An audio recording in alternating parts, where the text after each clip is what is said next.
Jika mereka sampai turun ke jalan menyampaikan aspirasi, tentunya akan mengganggu dalam tanda kutip kenyamanan pariwisata kita.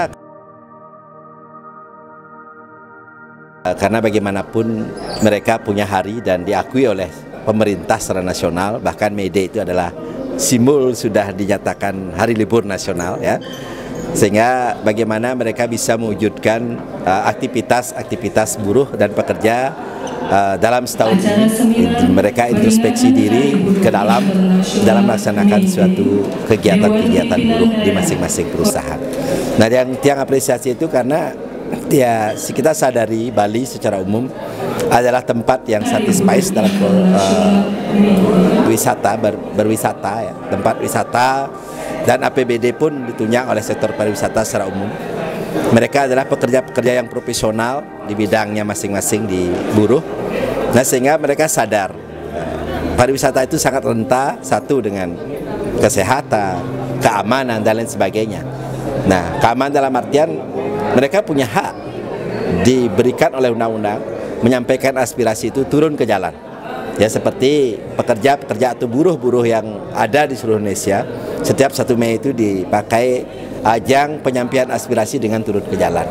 Nah, dengan intelektualitas serikat pekerja buruh yang ada di Bali ini, mereka berkumpul seperti sekarang ini mengadakan suatu orientasi seminar, pemahaman tentang hak dan kewajiban dan berbicara tentang pemahaman tentang undang-undang pekerja. Nah, ini yang sebenarnya dari pemerintah ya, Bali dan pemerintah kabupaten kota yang ada di Bali bisa mengapresiasi serikat pekerja buruh ini karena mereka bisa mengendalikan ataupun minimal mengedepankan profesionalismenya dalam berorganisasi. Nah, jika mereka sampai turun ke jalan menyampaikan aspirasi, tentunya akan mengganggu dalam tanda kutip kenyamanan pariwisata kita, kenyamanan publik.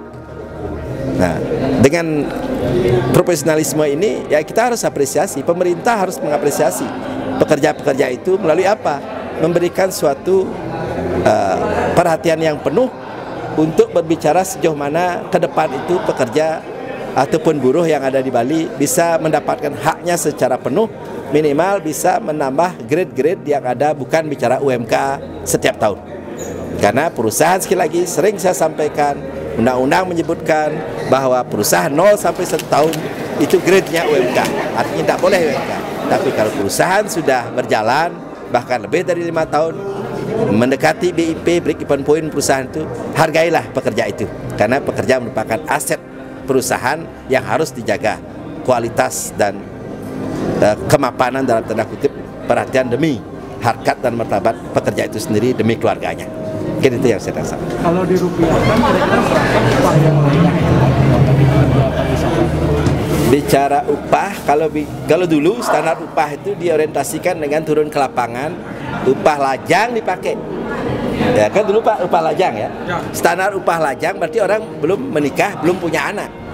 Itu standarnya dulu kalau turun, mohon maaf, ke lapangan dengan, nah mohon maaf ya, makanannya tempe, tahu, lajang. Nah, sehingga grade-nya seperti kemarin itu 3 juta sekian. Nah, sekarang undang-undangnya berubah, undang-undang Omnibus Law ya, standarnya dari persentase dari upah sebelumnya. Sudah baku itu masalahnya. Nah, sehingga harapan kita kalau sudah bicara lajang itu mereka benar 0 sampai 1 tahun perusahaan itu pasti mencari orang yang profesional dan lajang.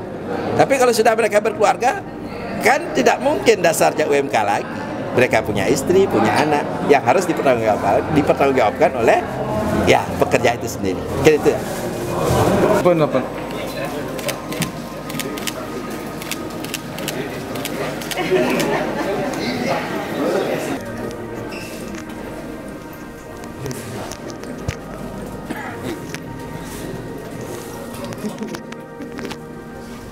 Boleh ditanya.